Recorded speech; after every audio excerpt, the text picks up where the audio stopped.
दोस्तों जय हिंद। दोस्तों आज 24 जनवरी है और आज जननायक के नाम से मशहूर कर्पूरी ठाकुर की 100वीं जयंती है। अभी हाल ही में बीते 23 जनवरी को भारत सरकार ने जननायक कर्पूरी ठाकुर को देश का सर्वोच्च नागरिक सम्मान भारत रत्न देने का फैसला लिया है।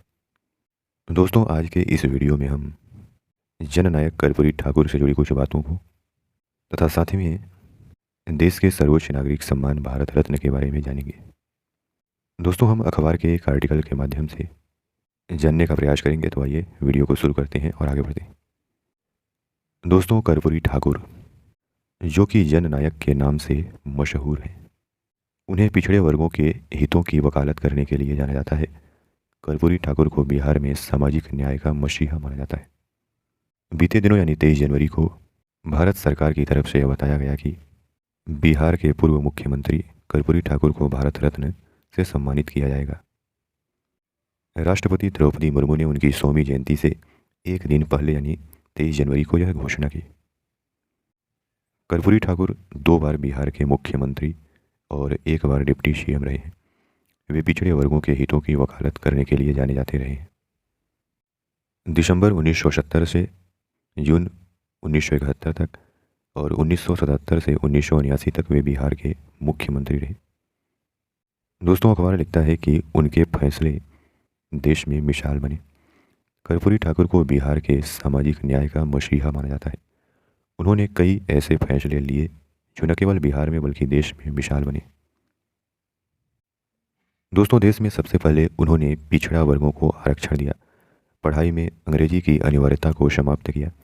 इसके साथ ही उन्होंने मैट्रिक तक की पढ़ाई को भी मुफ्त कर दिया। उन्होंने बिहार में उर्दू को दूसरी राजकीय भाषा का दर्जा भी दिया। पिछड़े ही नहीं, अगड़ों को भी 3% आरक्षण का प्रावधान किया।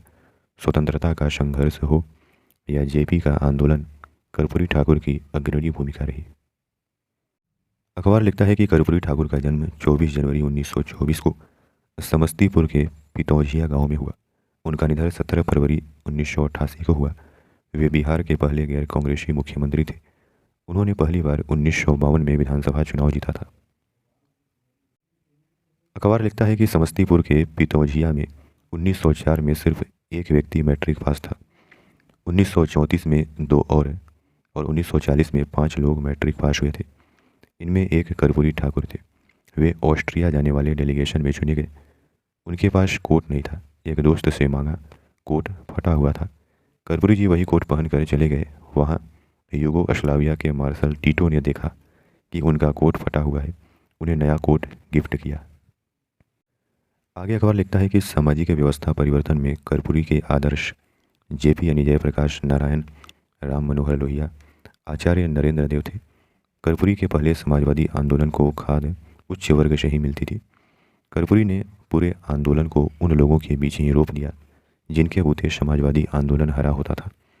वह 1970 में जब सरकार में मंत्री बने तो उन्होंने 8वीं तक की शिक्षा मुफ्त कर दी, उर्दू को द्वितीय राजभाषा का दर्जा दिया और 5 एकड़ तक की ज़मीन पर मालगुजारी खत्म कर दी। अखबार आगे लिखता है कि जब इंदिरा गांधी की सरकार ने सांसदों विधायकों को प्रलोभन देते हुए मासिक पेंशन का कानून बनाया था, तब कर्पूरी ठाकुर ने कहा था कि मासिक पेंशन देने का कानून ऐसे देश में पारित हुआ है जहां 60 से 50 करोड़ यानी 60 में 50 करोड़ लोगों की औसत आमदनी 3.5 आने से 2 रुपये।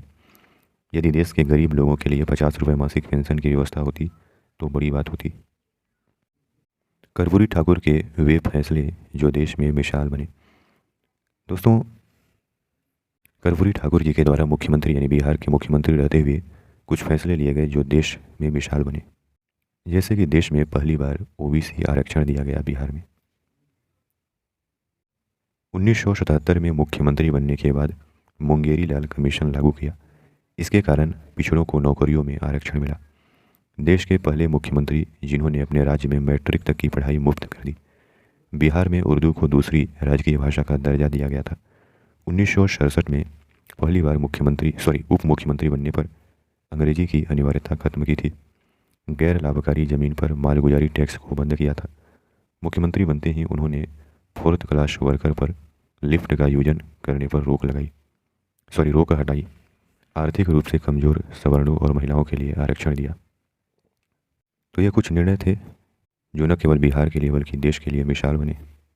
दोस्तों, बीते दिनों कर्पूरी ठाकुर जी को भारत रत्न देने की घोषणा होने के बाद प्रधानमंत्री ने ट्विटर पर लिखा कि मुझे खुशी है कि भारत सरकार ने सामाजिक न्याय के प्रतीक महान जननायक कर्पूरी ठाकुर जी को भारत रत्न से सम्मानित करने का निर्णय लिया है, वह भी ऐसे समय में जब हम उनकी जन्म शताब्दी मना रहे हैं।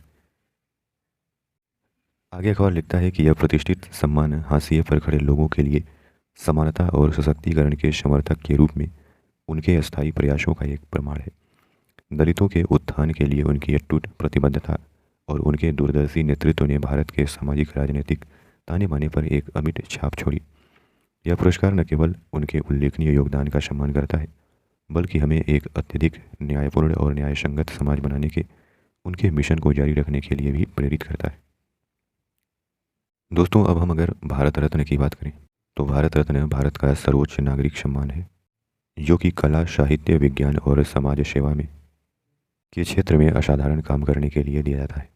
भारत रत्न पुरस्कार देने की शुरुआत 1954 में हुई थी और अब तक 48 हस्तियों को यह सम्मान दिया जा चुका है और जननायक कर्पूरी ठाकुर 49वें व्यक्ति होंगे जिन्हें भारत रत्न से सम्मानित किया जाएगा। भारत रत्न के तौर पर एक ताम्र पदक दिया जाता है।